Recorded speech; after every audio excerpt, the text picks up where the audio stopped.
Ito ang favorite ko sa ngayon. Sa bago bukas sa Walter. Ito siya, Lumpia Express. Ano lang to? 69 isa. Ayan, hi ate. Sabi niya ganyan ako mag-video. Video kayo para, kakainin ko. Oh my God, nakakagutom. Noong isang araw, naubusan ako ng dahon at saka nung pang-cover nyo. Kaya bumalik ako. Isang araw naman, naabot ako yung sarado na.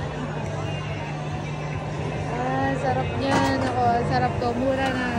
69 pesos. Nabudol kasi ako sa bag. Sa may Tagaytay. Nakabila ko ng ganito. 420. Hindi ganun kasarap te. Pero dito, hindi kayo mapapahiyan ako. Ayan ako.